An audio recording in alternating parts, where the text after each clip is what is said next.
కాంగ్రెస్ నుంచి ప్రయాణం వైఎస్ఆర్సీపీ వైపు ఎలా మళ్ళీందండి అసలు? కాంగ్రెస్ అంటే ఈ రాష్ట్ర విభజన తర్వాత కాంగ్రెస్ పార్టీ లేకుండా పోయింది కదా ఆంధ్రాలో. 14 తర్వాత.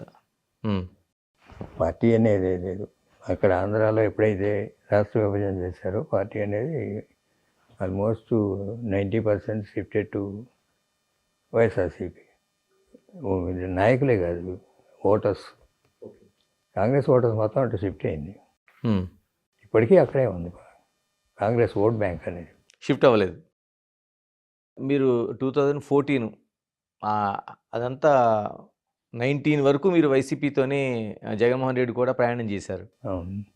చివరి క్షణంలో బయటకు వచ్చారంటే అధికారాన్ని ఇంకా తీసుకునే ముందు మీరు బయటకు వచ్చారు. చిన్న డిఫరెన్సెస్, స్మాల్ డిఫరెన్సెస్ తోటి ఈ మామూలుగా చంద్రబాబు నాయుడు గారితో పయనించాలని ఇటు షిఫ్ట్ అయ్యాను. 2 ఉన్నాయి, బంధుత్వం ఒకటి ఉంది చంద్రబాబు నాయుడు గారితో. అతనితో డిఫరెన్సెస్ వచ్చాయి.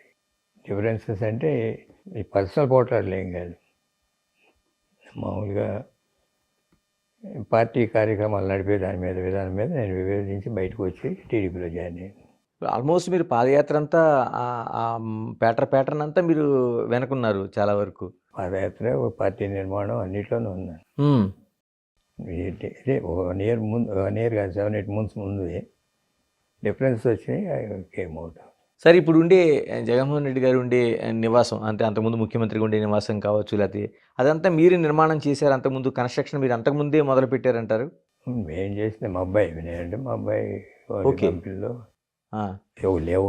లేఅవుట్లో 2 ప్లాట్లు, ఆయన ఒక ఆఫీస్ ఒక ప్లాటు, రెసిడెన్స్ ఒక ప్లాటు, మిగతా అన్నీ వెళ్ళాల్సింది.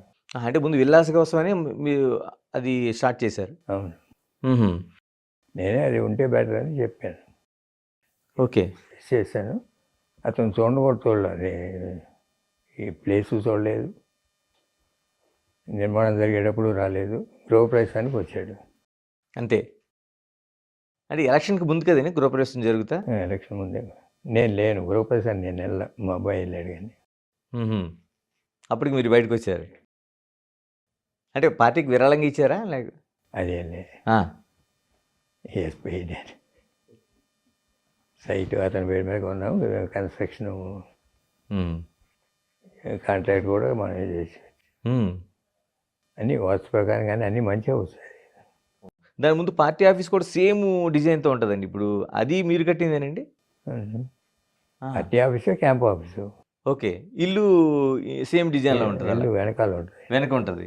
2 కూడా మీరు స్ట్రక్చర్ నిర్మాణం చేసింది. ఓకే, అది పార్టీ ఆఫీస్ అనే ఆయన ఉద్దేశం.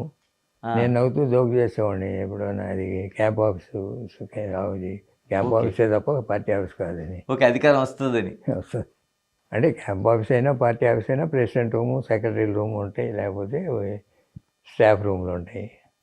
క్యాంప్ ఆఫీస్ అయితే స్టాఫ్ రూమ్లు ఉంటాయి, సెక్రటరీలు వాళ్ళు. పార్టీ ఆఫీస్ అయితే పార్టీ జనరల్ సెక్రటరీలు వీళ్ళు ఉంటారు. ఇప్పుడు మళ్ళీ అది పార్టీ ఆఫీస్ చేసుకున్నాడు.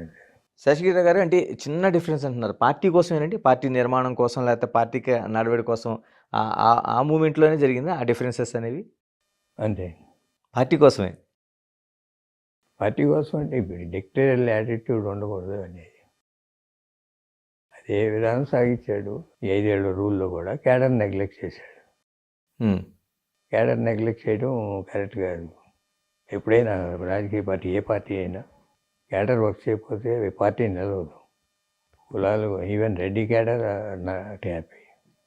రెడ్డిలోనే వ్యతిరేకత ఉంది. రెడ్డిస్ చేశారంటారు, కానీ వాళ్ళకి చేసింది అంతగా లేదు. ఒక గ్రూప్ ఆఫ్ పీపుల్ చేసుకున్నారు తప్ప